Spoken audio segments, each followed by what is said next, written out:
sin ser tan conocido como lo son los festivales de Cannes, de Venecia o de Berlín, en una pequeña ciudad suiza se celebra uno de los festivales más antiguos del cine internacional. El Festival de Cine de Locarno, desde 1946, se ha enfocado en un cine más arriesgado que el que exhiben otros festivales y por eso ha acogido y premiado a cineastas iberoamericanos sui generis. Esta vez, Leonardo García Tsao y yo revisaremos el paso del cine iberoamericano en el Festival de Cine de Locarno, en Suiza, que se celebra este mes de agosto. Repasaremos también la trayectoria de los directores argentinos Gastón Duprat y Mariano Cohn. Presentaremos una entrevista con el director chileno Fernando Guzzoni sobre su película Blanquita y, como siempre, les daremos nuestras recomendaciones de estrenos en salas y en línea. Acompáñanos.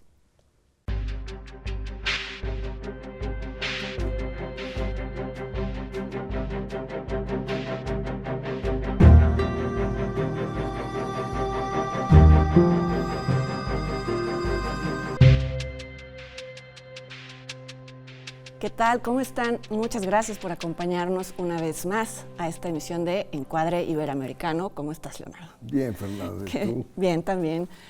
Pues como ya un poquito anticipamos, vamos a hablar de un festival que se celebra este mes, el mes de agosto, por eso elegimos comentarlo en el programa correspondiente, que es el Festival de Locarno. Es un festival, yo nunca he estado, pero tú ahorita nos platicarás que por un lado se siente muy acogedor por sus características de exhibición y que también ha dado acogida a películas iberoamericanas, pues no diría marginales, porque casi por definición el cine latinoamericano es marginal, pero yo las llamaría como distintas. Alternativas, ¿no? Como sí, películas que no son mainstream, por decir un término en inglés, pero sí no son de consumo masivo, sino que son como más selectas, más extrañas, más alternativas en sus narrativas, ¿no?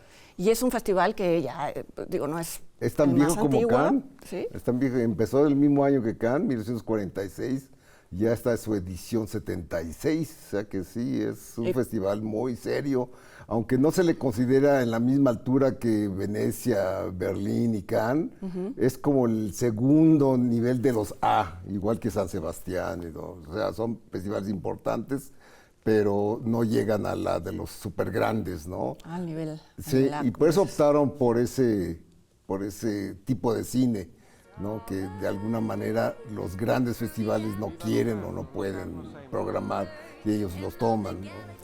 Y por lo mismo, por ser un festival, pues ya se puede decir tan antiguo, de mediados del siglo pasado, también ha programado películas mexicanas desde que pues ya, incluso son muy difíciles de ver, algunas, ¿no? Sí. Pero sí, México ha estado muy presente en Locarno. De hecho, es uno de los países con más numerosa programación, ¿no? Empezó en el 60, su primera participación fue con Macario de Gabaldón, y hasta la fecha reciente ha estado México, ¿no? Ha sido lugar también para el debut de ciertos directores como Gabriel Retes. Cuando hablábamos de películas sobre padres complicados, hablábamos de que quizá El Bulto era su mejor película, pero a mí me gusta Chin Chin el Teporocho, que se exhibió en ahí, Locarno, sí, basada en la novela de Armando Ramírez, que, sí conserva esta sordidez de la novela, no podría haberse prestado a explotar estas partes, no sé, pues sí, difíciles de la realidad mexicana, pero creo que sí consigue un balance entre mostrar los dilemas y la pobreza y la miseria y demás de los habitantes de Tepito con buenos momentos cinematográficos. Sí. Medio confuso el guión, pero sí, es bueno, es ¿no? buena película. Ahora, debo decir que Locarno se realiza en el cantón de Ticino, que es la parte italoparlante de Suiza. Entonces, todos hablan italiano, se come comida italiana, y tú nunca te concibes en Suiza. No. Siempre estás pensando que estás en Italia, porque es fronterizo, es justo en la frontera con Italia está el Ticino. Y este asunto de las proyecciones al aire libre, a mí me parece que ahorita, bueno, en los festivales sí hay cierto respeto porque no se hable y porque no se saquen las pantallitas y demás, pero cada vez menos. Entonces yo creo que por lo menos las funciones al aire libre permiten que se diluya ese efecto de cómo la tecnología ha intervenido para mal en las funciones. Sí, ¿no? Es muy impresionante estar en la Piazza Grande, caben 8,000 personas. Y todas las noches se hacen 2 funciones y se llena, pero se atasca. Entonces, yo me acuerdo que a una película hongkonesa la abuchearon.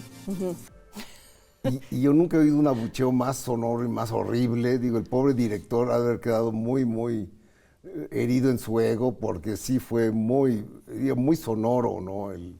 Y el aplauso también en contraposición es también muy impresionante, ¿no? Y pues en Italia, los italianos, ¿no? Son muy, sí, son sonoros muy en todas sus expresiones. Sí. Y las otras proyecciones, las que se realizan en un galerón inmenso, entonces no hay ningún problema para asistir a las proyecciones de Locarno, porque tienen 2 espacios privilegiadamente grandes para que la gente interesada pueda asistir, ¿no? Tú has estado ahí, ¿qué te acuerdas? Dos veces ¿Cuáles han sido tus mejores o peores recuerdos de Locarno? Mis mejores recuerdos son, bueno, la Piazza Grande debe ser una vez, pero tiene un problema, llueve mucho en esa temporada, entonces con lluvia se cancela la función, ¿no? Entonces es un riesgo y siempre están todos pendientes del pronóstico del clima, porque a ver si va a haber función en la Piazza Grande o no.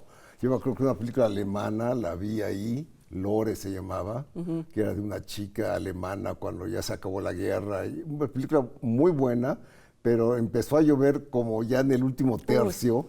Y todos viéndola desde los arcos de la Piazza Grande, muy incómodo. Los verdaderos cinéfilos. Resguardándonos ahí de la lluvia, sí.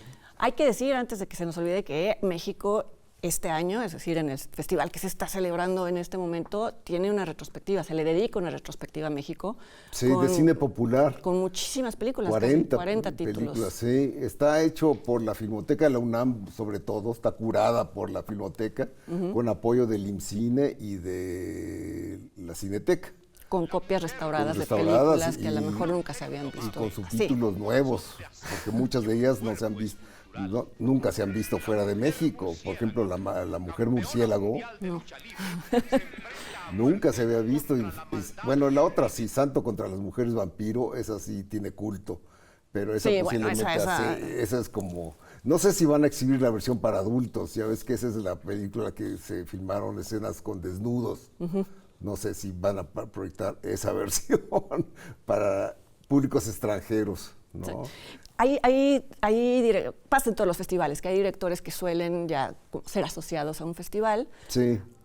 Nicolás Pereda ha llevado varios títulos a Locarno, ¿no? Locarno, sí. Uno de ellos es una película que nos gusta a los dos. Sí, los mejores títulos. Los mejores temas. Los mejores temas. Es lo mismo, porque son títulos habla de canciones. Sí, esa la vi la última vez que fui, que había además porque cada año hacen un enfoque sobre joven cine. Y en esa ocasión fui porque había un enfoque sobre joven cine mexicano que estaba en postproducción, como para apoyar esas películas. La futura exhibición, ¿no? Sí.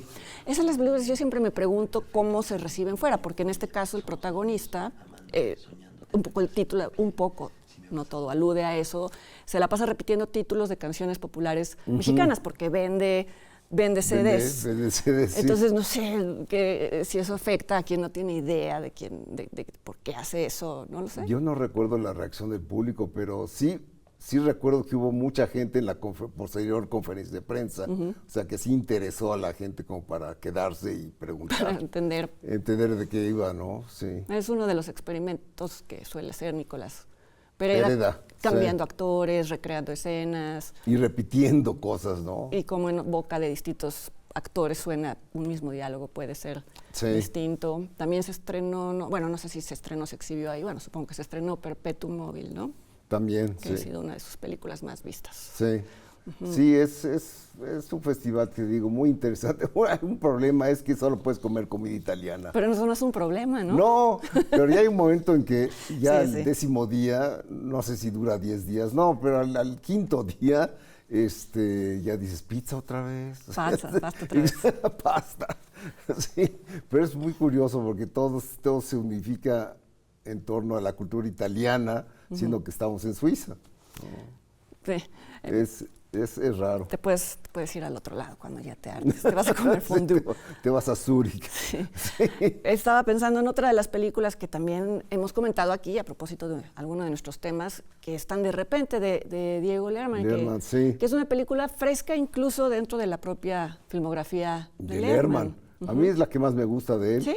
Sí. Sí, es muy libre, habla de 3 chicas que al principio, bueno, no voy a contar la película, pero ya hablamos de ya ella hablamos cuando de ella. abordamos la filmografía de Lerman. Hace poco se estrenó ahí El estudiante de Santiago Mitre. Mitre. ¿Tú esa la conoces? Sí. ¿Y qué tal?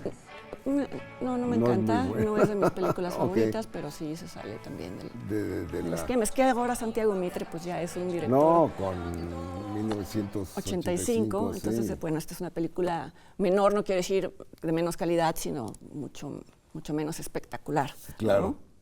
¿No? Pues tenemos varias películas que nos gustan mucho y que las hemos reservado para cosa que vamos a hacer a continuación. Exacto, para hablar de nuestras favoritas. O sea, vamos a hacer una pausa y volviendo, Fernanda y yo hablaremos de nuestras favoritas que han sido exhibidas en el Festival de Locarno.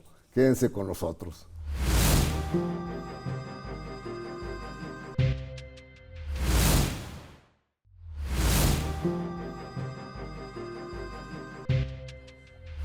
Bueno, como decíamos, ya estamos listos para enumerar nuestras películas favoritas que han estado en competencia en el Festival de Locarno. Algunas ya más o menos mencionadas y referidas, como tu número 5. Mi número 5, que es Macario, película clásica mexicana que sale a relucir cada Día de Muertos.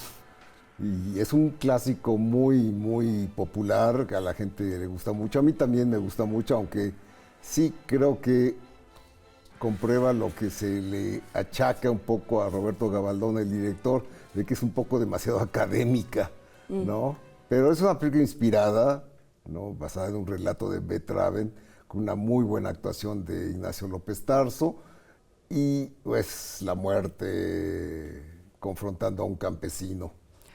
Sí, a mí me gusta. Sí, es una película con muy buena fotografía de Gabriel Figueroa, que además se nota la mano de Figueroa en la última, bueno, no en la última, la secuencia climática que es en el más allá, que está todo iluminado por velas, ¿no? Es como visualmente muy llamativa. Y muy Figueroa. Muy Figueroa, sí. Xochimilco en exacto, María Candelaria. En María Candelaria.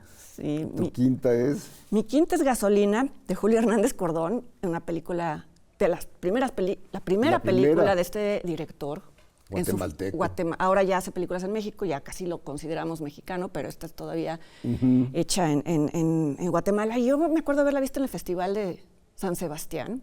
Y era muy curioso que veías la película y era oscura visualmente, y se escuchaba un poco mal, o sea, no alcanzabas a distinguir qué decían los personajes y de pronto te dabas cuenta de que esa era la intención, porque tú los estabas viendo desde lejos. Hablaba de un grupo de jovencitos delincuentes que robaban gasolina para cometer delitos.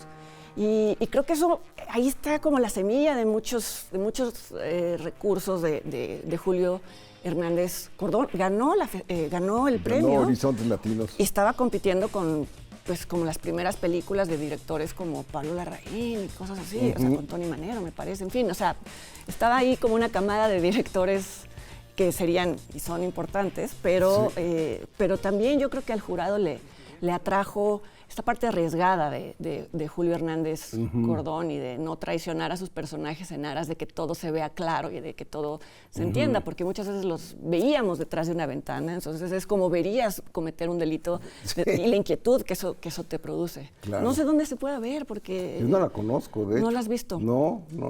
Pues es una de las películas que no se han vuelto a exhibir. Ojalá en alguna plataforma se animen a subir. Se animen a poner gasolina. Uh-huh. Bueno, mi cuarta es Te Prometo Anarquía, que es tu primera. Uh-huh. Sí, que es también de Julio Hernández Cordón, y que a mí me gusta mucho Te Prometo Anarquía, porque es una historia de amor homosexual entre dos jóvenes y al mismo tiempo hay una intriga de desaparecidos. Y las cosas como que sí se combinan, a pesar de que las historias son un poco diferentes, sí hay una especie de sinergia entre las dos, ¿no? Sí, a mí me gusta, y repetí además director en mis favoritas, tal vez eso no deba de ser, pero bueno. Y sí, totalmente estoy de acuerdo con lo que dices, y habla así del mundo del tráfico de sangre ilegal en México. La película parece que va a empezar hablando de eso y después vira hacia otra dirección, lo cual en manos de otro director parecería como que ya se distrajo y dejó ese cabo suelto. Pero aquí lo que te da la sensación es que retrata justamente una de las características de vivir en este país, que eso es el fondo de las cosas que ocurren todos los días y que después hay otras historias que contar. Si tú ves ahorita casi todas muchas películas mexicanas que se hacen ahorita tienen que ver con eso, con cómo el crimen organizado está ya casi como telón de fondo, pero a la vez hay historias individuales. Y me gusta mucho además en esta película cómo filman la Ciudad de México. No sé si tiene que ver con que sea un extranjero, cosa que es injusto decir, porque desde niño vino a México. Es egresado del Centro de Capacitación Cinematográfica, o sea, estudió en México. Sí, no es la mirada de un extranjero, pero recorre las calles, como ellos son skaters, patinetos, entonces él sigue el ritmo de sus recorridos. Eso le queda muy bien, es muy típico de este director, su lirismo, ¿no? Siempre consigue el lirismo filmando a alguien en movimiento. Y la música es muy buena, y después me enteré que es que él es casi DJ, o sea, creo que él, no sé si eligió el soundtrack o compuso. Es muy bueno para combinar música y acción, sí. Sí, eso es una película que siempre la mencionamos. Sí, exactamente. Bueno, pues ya adelanté mi número 1, o sea que voy con mi número 4. Esta es una película que pues creo que ha sido la única que filmó su director, Enrique Rivero, Parque Vía. No, cómo no, ha hecho 2 más. Perdón, Enrique Rivero. Pero ¿cuál? Pero no las hemos... Sí, una se llama algo de Mai Morire, que ubica la acción de Xochimilco, y luego la otra es una de unos cerdos. La vimos en un festival de donde unos cerdos, y no era muy afortunada. O sea, su mejor película ha sido Parque Vía. Parque Vía, sí. Para no variar, se vio muy poco en México.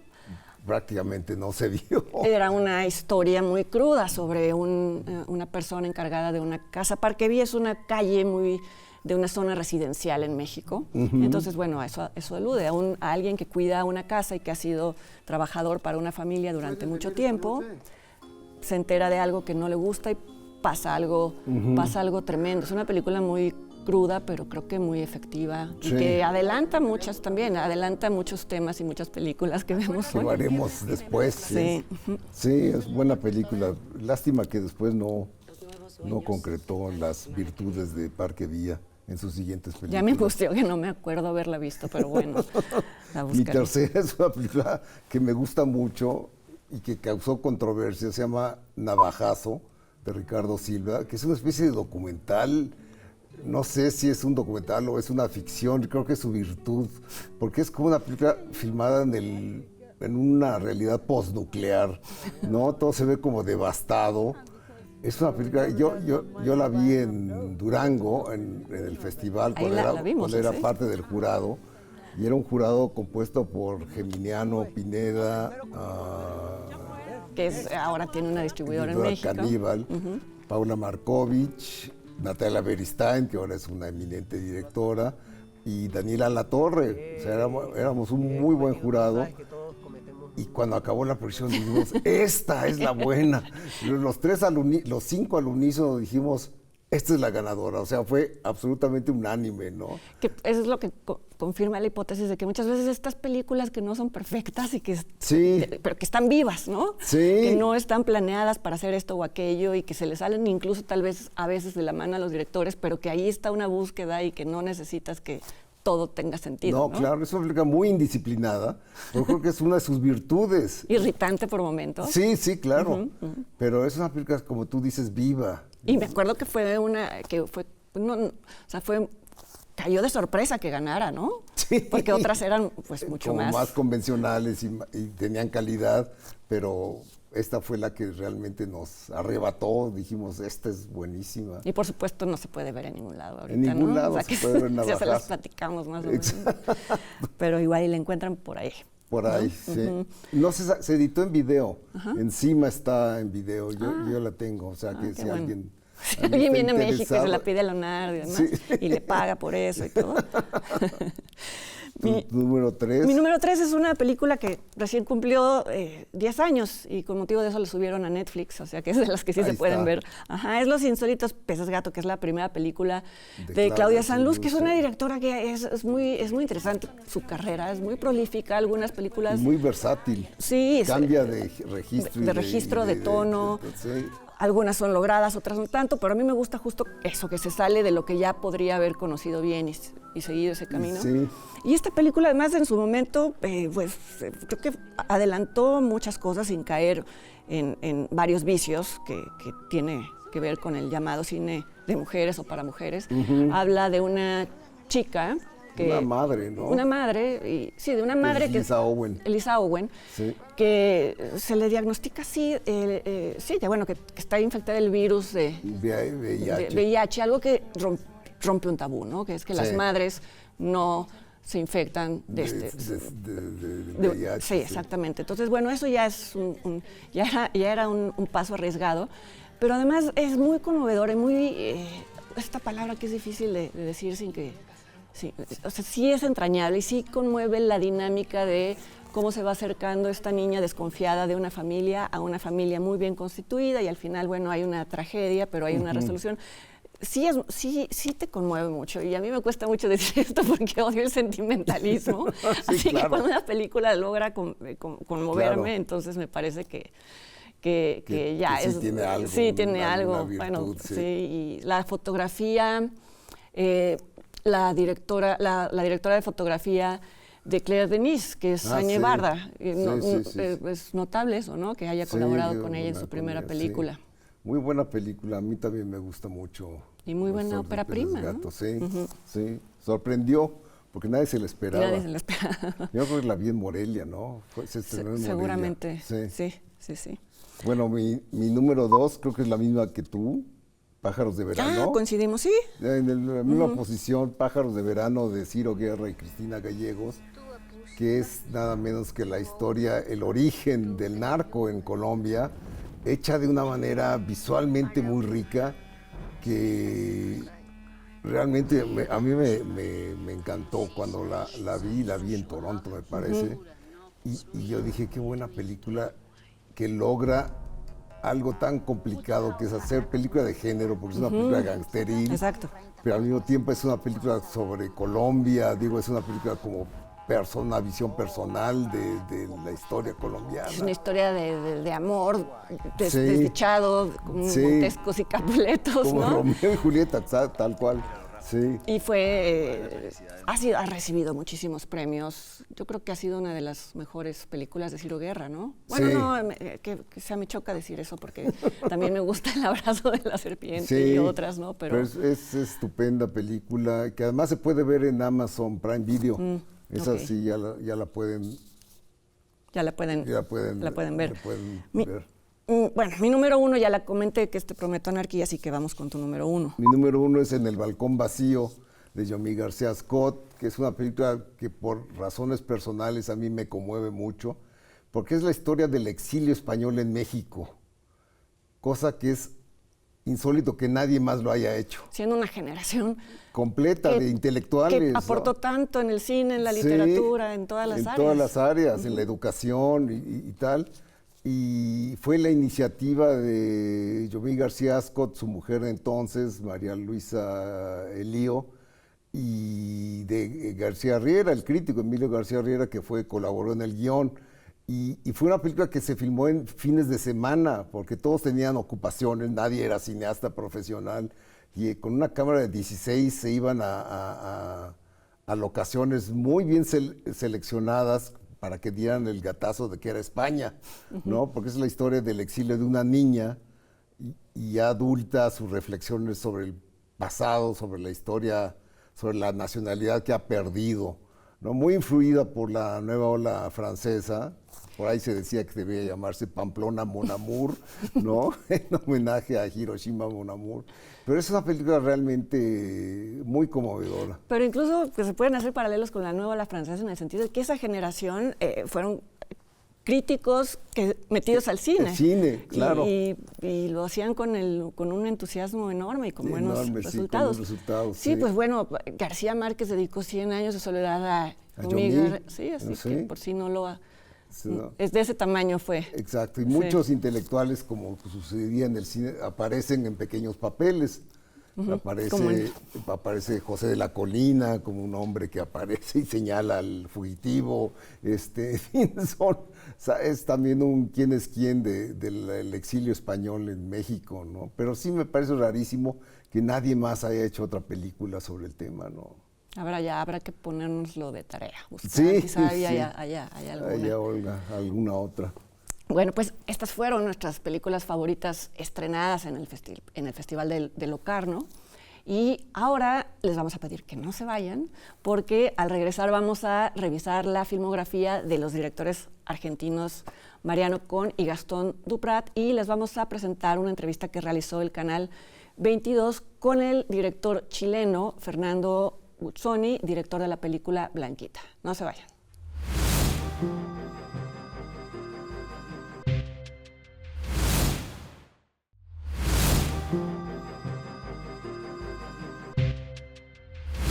¿Qué tal? Ya estamos de regreso y bueno, vamos a revisar la filmografía muy recomendable de una dupla de directores argentinos, Gastón Duprat y Mariano Cohn, que es un caso raro. Realmente no existen duplas de directores que no sean hermanos, porque están los Cohen, están los Taviani. Dardenne. Exacto. Entonces sí ha habido casos de duplas de hermanos, pero no recuerdo otro donde no sean emparentados, ¿no? Sí, yo debo de confesar que solo conocía 2 películas suyas, o sea, suyas de los dos. De los dos, sí. Que es la famosísima El Ciudadano Ilustre y la reciente Competencia Oficial. Y me sumergí ahora a las demás y realmente todas son... Muy meritorias. Muy meritorias. Y muy chistosas. Y muy ácidas. Y no se regodean con lo chistoso, porque bueno, puede haber comedia efectiva, pero aquí... Y el humor es muy irónico. Y muy negro, irónico, sí. Muy negro, sí. Y se arriesgan formalmente, porque pues tampoco están en estas composiciones perfectas. Tal vez ya en las últimas, bueno, la Competencia Oficial es más refinado, lo cual no quiere decir nada, pero las primeras son inquietantes incluso en cómo... En forma, ¿no? El artista es la que más denota que son principiantes, ¿no? Con esos super close-ups que no siempre funcionan.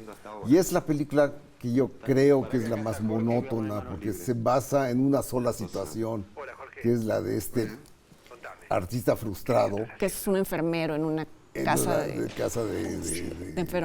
personas con enfermedades mentales, ¿no? Sí. Y utiliza los dibujos de uno de los pacientes como suyos y resultan ser aclamados por la crítica.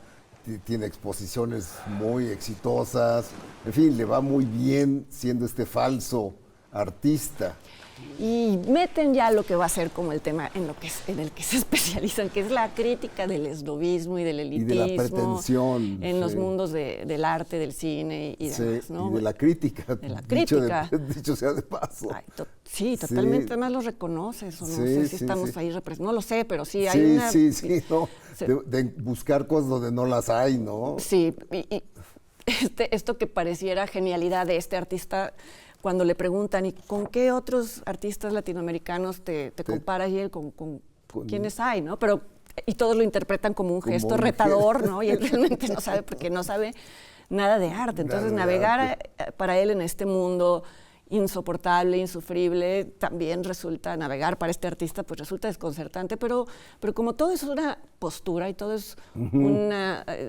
nadie no se descubre de inmediato, no voy a hablar del final, pero sí, no, claro. Cualquiera podría... Cuando él intenta un dibujo, le dicen, no, esa ya se nota una especie de formalismo. Y no. Es que claro, para todo hay una racionalización, si lo quieres hacer así, ¿no? Las revistas de crítica, de cine, de arte, ¿no? Todo puede ser acomodado en un discurso. Exacto. En fin, sí. Pero sí es quizá la menos... La menos...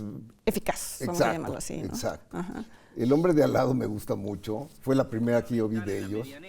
Y y es otra confrontación de un snob, un pedante, que es un arquitecto que vive en la casa de Le Corbusier, la única casa diseñada por el francés Le Corbusier en toda Latinoamérica. Entonces es una casa que es una obra de arte. Y al lado se le muda lo que los argentinos llaman un atorrante, que le hace una ventana donde él no quiere que haya una ventana porque ve directamente a la sala. Porque arruina la estética. Le arruina la estética de Le Corbusier. Entonces hace todo lo posible y lo imposible para hacer que el tipo deje de hacer la obra y la tape, cosa que no consigue. No consigue. Hay que decir que casi todas las películas de esta dupla son escritas por Andrés Duplat, que es el hermano de Gastón, y es arquitecto. Entonces yo me pregunto cuánto no se informó de, pues, no sé, no del hermano, porque evidentemente ya se dedica a ser un guionista muy exitoso, pero de estas observaciones que también los arquitectos pueden llegar a tener. Hay escenas que causan mucha incomodidad sobre cómo humilla a este director, a este arquitecto protagonista, a sus alumnos, que también son una versión del crítico del arte y del cine y de la, ¿no? En donde pues no se reconoce ningún valor si no es para alabarse a sí mismo, ¿no? Sí. Y cómo trata de seducir fracasadamente a una alumna, cosa que es también como muy típico, ¿no? de esta personalidad arrogante. Y además hablábamos de cómo al final son películas crudas, porque esto podría haber sido llevado a la comedia hasta el final, pero el final de la película es muy duro. Es muy duro. Es muy duro y hay una reivindicación de estos directores, pues no sé si a la personalidad de este hombre, ¿cómo dices? ¿Atorrante? Atorrante. Pero sí a una intención mucho más honesta y a una forma de relacionarse con el mundo mucho más real. Real, sí. Es un gran actor el que interpreta al vecino, al hombre de al lado, Daniel Araoz se llama, y es una interpretación que es al mismo tiempo insoportable, pero sí te causa una especie de cariño. Le empiezas a desarrollar un afecto al vecino, porque es un personaje, a diferencia del arquitecto, honesto, como tú has dicho, ¿no? La siguiente película es Demoledora. Demoledora, y a mí me hace mucha gracia. Es posiblemente la que más gracia me hizo, que es una especie de versión nueva del Fausto. La historia del Fausto es una especie de Mefistófeles que interpreta Eusebio Poncela muy bien. El actor español es buenísimo para esos papeles, que se acerca a un pobre diablo y le ofrece la posibilidad de revivir cualquier periodo de su vida durante 10 años. Y además, si lo logra, le va a dar... Le va a dar $1 millón. Que uno diría, bueno, ¿en dónde está la pérdida ahí? Exacto. ¿No? Todo el mundo querríamos, porque además las condiciones son, vas a regresar sabiendo lo que con ya tus sabes, facultades actuales, simplemente en ese momento y con el aspecto físico que le correspondería. Y uno diría, pues, ¿qué más? ¿No? Todo el tiempo estamos pensando, si yo hubiera sabido esto antes... Y ellos derriban esa noción de que corregiríamos todo, seríamos exitosísimos, seríamos más empáticos. Todo fracasa, se desmiente, sí. Todo fracasa, porque es un pobre diablo tan mediocre que realmente arruina todas sus intenciones, ¿no? Cuando regresa a la juventud, que él dice, bueno, ahora sí de joven, se plagia Imagine de John Lennon, y por un momento tiene éxito, pero después ya le cae la demanda de John Lennon. O avisa que va a ocurrir el ataque a las Torres Gemelas, y entonces por supuesto los gringos le dicen, pero usted ¿cómo sabía? Pues sí, exacto. Es lo peor que podrías hacer. No, es una película incluso cruel. Es muy cruel, sí, es muy cruel. Sí, con el personaje es absolutamente cruel, no le otorga nada, ningún triunfo, ninguna satisfacción. Es realmente una comedia negra muy lograda. Y además hay un apunte interesante que es el de los reality shows, porque él lleva al personaje a decir, bueno, voy a inventar los reality shows porque es algo que seguramente va a tener mucho éxito y por supuesto le sale mal. Pero estos dos directores comenzaron haciendo, ellos le tienen mucho cariño al formato de la televisión, Sí, dicen que sí. permite hacer cosas que el cine no permite y hacían reality shows antes de que Antes de que existiera hicieran cineastas, y sí. antes de que hubiera internet, era con Exacto. cámaras reales. Sí. Entonces, bueno, nada más dato Curioso. Dato curioso. Sí. Y bueno, después sigue su mayor éxito, El Ciudadano Ilustre, que también me gusta mucho. Es la historia de un célebre escritor elogiado en el mundo entero, ganador del, no sé si ganó Del el premio Nobel. Nobel, sí, y que es invitado en su pueblo natal a que le hagan un homenaje. Y él decide poner una pausa en sus actividades y decir, sí, voy a mi pueblo. Y le pasa todo lo horrible que se le puede pasar, porque todo es payo en el pueblo, todos los homenajes son mediocres. Le reclaman cosas. Sí, sí. Es otra vez el pedante confrontado, ¿no? Con una realidad que él no puede con ella, ¿no? Y el pedante que va de humanista, ¿no? Porque, por ejemplo, Sí. también el arquitecto siempre está hablando de cosas, ¿no? Y por supuesto, este escritor también, pero regresa a su pueblo y quiere seducir a su novia de juventud, que ya está casada con... Es decir, son personas que tienen una brújula moral muy perdida, a pesar de que se han hecho famosos por predicar, ¿no? Las verdades, la humanidad y cosas así. Sí. No, todo le sale mal, ¿no? Intenta seduce a la que resulta ser la hija de su novia con el amigo, y eso le va a causar posteriores complicaciones, ¿no? Y es una película realmente muy graciosa porque realmente capta esa cosa De falsa humildad también, ¿no? De falsa humildad. El discurso que da cuando le entregan el Nobel es de, por un lado, este es un momento soñado, por el otro es el fin de mi carrera, porque significa que los jurados han encontrado algo que les gusta a todos y eso pues quiere decir que ya entra en el mainstream, estas cosas que ya se vuelven Con insoportables. muy buen actor, Oscar Martínez, que yo no lo conocía, pero obviamente en esta y en la siguiente, la competencia oficial, sobresale como el intérprete justo para ese tipo de papeles, ¿no? Esta se puede ver casi en todos lados, ¿no? En todos lados, sí. El siguiente, la siguiente película que es un documental que tú no has de haber visto con los mismos ojos que yo, pero se llama Todo sobre el asado, y es eso, es una visión absolutamente devota del asado argentino. No creo, fíjate que no estoy de acuerdo. ¿Crees? No, yo creo que, bueno, no porque un poco no ridiculiza, pero sí cuestiona esta cosa del orgullo argentino por el asado, diciendo, bueno, de entrada el asado no lo inventaron ustedes, lo inventaron los chinos, no lo inventaron nosotros, lo inventaron. Y las vacas, pues, las trajo Colón. Ajá. Nuestros animales regionales son las avestruces y las codornices. Exacto, ¿no? sí. Entonces cuestiona este orgullo gaucho. También hay un sí, personaje que es totalmente retrógrada y dice unas cosas terribles, ¿no? Que añora los tiempos en que los hombres eran hombres y no lo que es ahora y demás, y lo pone del lado de los comedores de carne. O sea, yo no creo que sea una visión devota del ¿De todo. veras? Sí, a mí creo. me abrió un apetito increíble. Yo que soy un carnívoro irredento, a mí me causaba, cada vez que hablaban Te ganó eso, ¿ves? de cómo cocinaban, de cómo cortaban la carne, de cómo los diferentes tipos de cortes, a mí me ganó. Habla también de cómo claro que por supuesto está todo eso y es inevitable y está bien, ¿no? Sí. Pero también habla de los riesgos de comer asados todo el tiempo, que Los no es lo que riesgos médicos. los riesgos médicos, que no, además de los evidentes, que serían el riesgo de una enfermedad del corazón, está la halitosis, ¿no? El mal aliento. Que Julia Roberts tiene halitosis, se descubre en la película. Sí, yo creo que hay como bastantes partes en donde no necesariamente sí. es una... Sufrí la primera parte, la de las la de las rastros, vacas, sí. pero bueno, eso es una cosa Pero además es muy personal. disfrutable. También la ironía es su carta fuerte de estos dos. Sí.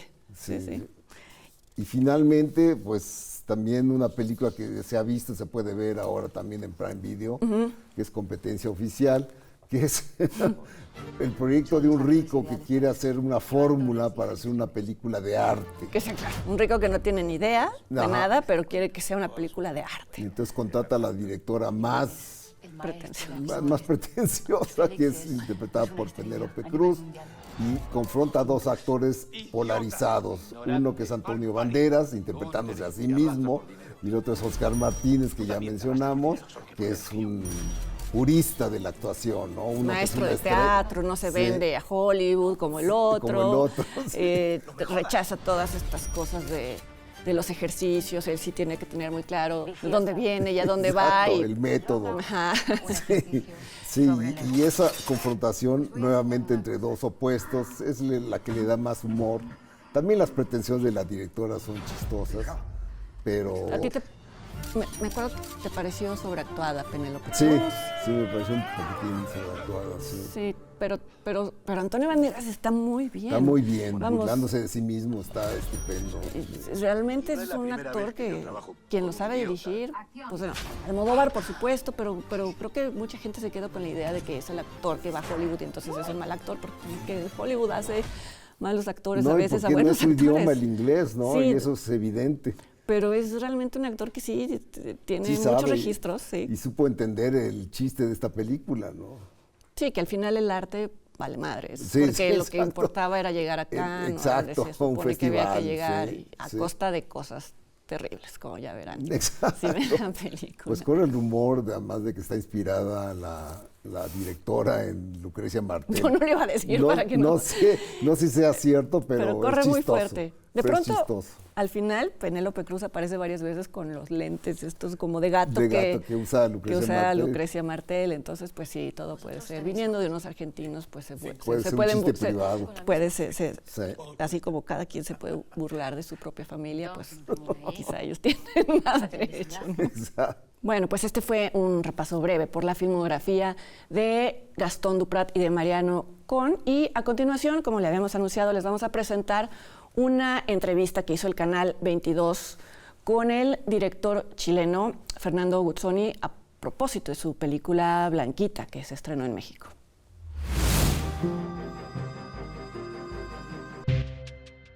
Yo soy Fernando Guzzoni, soy chileno y soy director y guionista de cine. Bueno, Blanquita es una película que está basada en un hecho real de un escándalo político sexual que ocurrió en Chile hace alrededor de 20 años. La película se sitúa en un contexto más contemporáneo, pero aborda básicamente la historia de una chica que empieza un proceso reparatorio de justicia contra una red de explotación infantil, de la cual aparentemente fue víctima, y es una reflexión sobre la impunidad, sobre la asimetría en el acceso a la justicia, y sobre una heroína que llega, digamos, a convertirse en una heroína con doble moral. La película ya se estrenó el año pasado en el Festival de Venecia y tuvo su premier mundial, y donde ganó un León al mejor guión. Y de ahí ha tenido un recorrido, la verdad, bien amplio por el mundo, en festivales, estrenos comerciales en Estados Unidos, en Europa. Como te comentaba, esta película está basada en un caso muy mediatizado, muy bullado, muy polémico. Y esa controversia todavía sigue a pesar de la cantidad de años que han pasado. Y en gran medida ocurre porque, digamos que la verdad judicial o la verdad que el establishment instaló no lograba capturar la complejidad de este caso, que era mucho más doloroso, que tenía reversos. Y yo creo que es un caso que no se puede interrogar de una manera, digamos, dicotómica o blanco y negro. Así que en Chile nada, fue una película que generó discusión. Posible, si yo conozco mucho a Enrique. Enrique no. ¿A usted también se la violó? Lo que suele ocurrir con casos de esta, digamos, envergadura y de esta complejidad es que tienen muchos abordajes posibles. Es decir, hay múltiples ángulos y ópticas desde donde uno puede interrogar este tipo de hitos.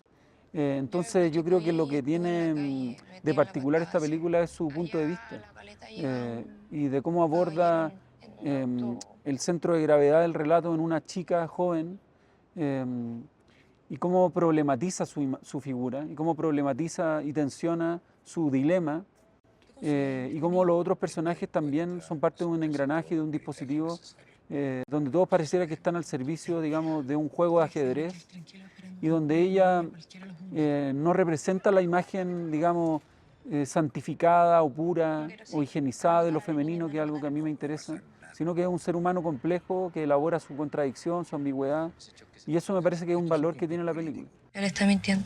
Ustedes son responsables de la impunidad de los violadores. Yo pienso que cuando uno trabaja con materialidades tan complejas y tan áridas como pueden ser la explotación infantil, el abuso sexual, me parecía que había una buena ecuación en instalar la película como un ejercicio de género, en este caso un thriller, que tuviera una estructura, digamos, que hiciera un puente con la audiencia, pero que hacia el final de la historia operara como una suerte de caballo de Troya, donde realmente lo que estamos discutiendo cuando termina la película es otra cosa. Yo creo que la película también plantea esa idea, es decir, cómo desde el Poder Judicial, la Iglesia Católica, el Poder Político, la prensa, establecen estos, digamos, estos acuerdos, estos pactos, y cómo eso se traduce en que existan personas, digamos, hombres y mujeres comunes y corrientes, que no pueden acceder necesariamente a la justicia, a los derechos humanos.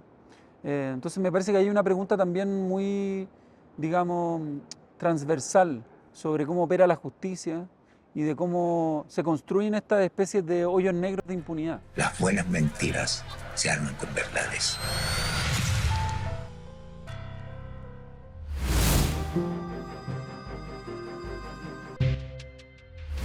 Vamos a hacer una pausa y al volver vamos a hablar de la selección iberoamericana del Festival de Venecia, a realizarse ya pronto, y vamos a hacer nuestras recomendaciones. No se vayan.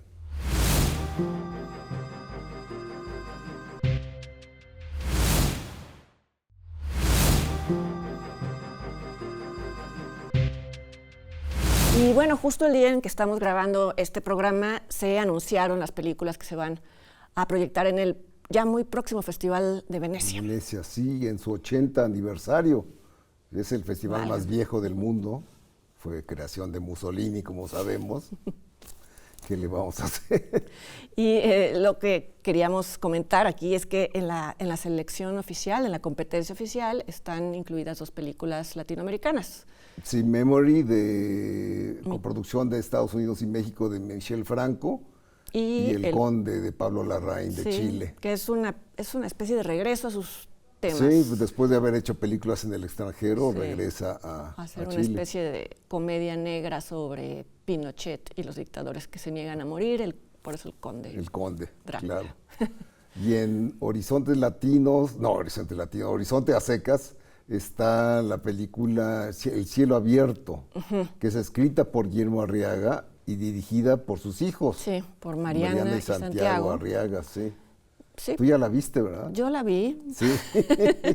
por cuestiones de trabajo. Profesionales, Y me sí. parece que está muy bien resuelta, muy bien filmada, porque bueno, una cosa es que el guión sea de una persona, de tu papá, que es un guionista con varias películas exitosas, pero está bien resuelta formalmente, entonces, y bien dirigidos los actores, o sea que yo creo que pues Puede hacer un buen papel. puede hacer un buen papel, Bueno. así es. Y Venecia invita a la controversia porque entre su alineación está nada menos que Polanski con El Palacio, está Luc Besson y está Woody Allen con su película hablada en francés. Entonces son 3 que el mundo ha rechazado por Sus polémicas. Por sus polémicas, Con las historias mujeres. personales. Sí, Sí, y- esto quiere decir que va a haber protestas, va a haber muchas de las notas respecto a Venecia va a van a haber girar mujeres en que torno van a a eso. salir de la proyección o que se van a negar a verlas. Ojalá también sepamos qué tal están las películas. También ¿No? sería bueno. Como siempre, Venecia ofrece una alineación increíble. Directores de primera, Michael Mann, David Fincher, ¿cómo se llama el griego? Yorgos Lántimos, en fin. Y es es una sección larga, ¿no? ¿Cuántas películas? No las conté, Pero pero, bueno, sí, son sí. muchas. Sí. Bueno, ya las iremos viendo, esperemos aquí, Esperemos. poco a poco. Y por lo pronto lo que sí podemos ver son algunas películas que películas y series que se han estrenado recientemente. Una de ellas es Blanquita, ya escucharon la entrevista. La entrevista con su director. Sí. Y es una película que a mí me gusta por su ambigüedad. No, es un tema difícil, es el tema del abuso de menores y en este caso el abuso de una chica, la Blanquita del título, interpretada por Laura López, que denuncia los abusos que ha sufrido, pero hay contradicciones en sus testimonios, entonces eso invita a la duda. Sí, plantea preguntas muy interesantes, porque finalmente, ¿qué es más grave?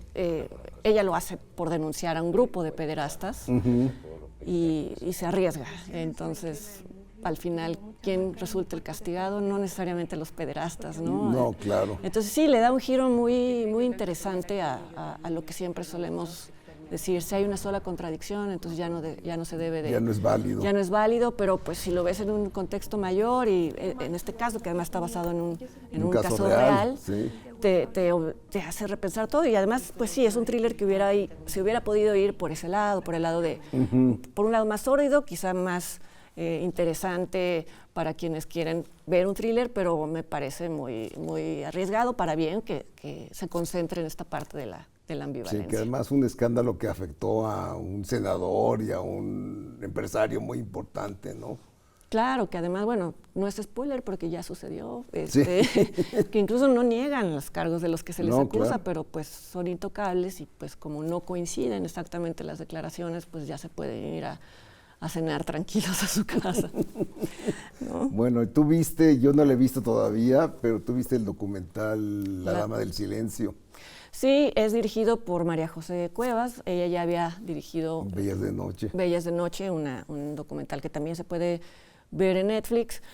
Es una persona cercana, pero lo que voy a decir no tiene que ver absolutamente nada con esa cercanía, porque también a veces señalamos cosas que no nos gustan de directores a quienes conocemos. Me parece un muy buen documental, porque claro, siempre está esta duda, ¿no? De si vas a abordar el caso de un asesino serial, en este caso una asesina, un caso que en México llamó muchísimo la atención de los medios, una mujer que se dedicaba a matar viejitas, pero se tardaron mucho tiempo en encontrarla porque era una mujer corpulenta. Entonces todo el tiempo las investigaciones se iban por el lado de que creían que era un hombre sí. O si acaso un hombre vestido de mujer, lo cual ya te da un ángulo, te das cuenta de un posible sesgo de la policía mexicana. Hubo redadas a trabajadoras sexuales, en fin, todo esto que se aprovecha para inculpar a otras personas. Como suele suceder. Como suele suceder. Entonces el documental habla de eso también, ¿no? Habla de personas que pues fueron encarceladas por ser sospechosas y entonces al final no eran ellas, pero pues ya se quedaron en la cárcel, cosas de la justicia mexicana que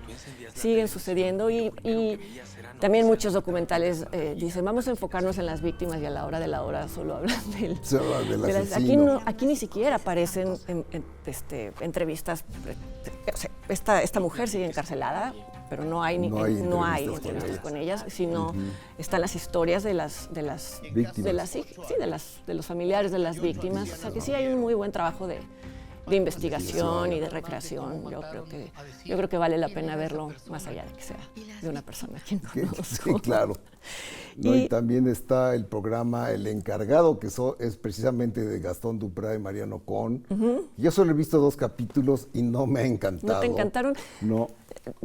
Creo que por un lado, la antipatía que provoca Franchella. ¿Ah, sí?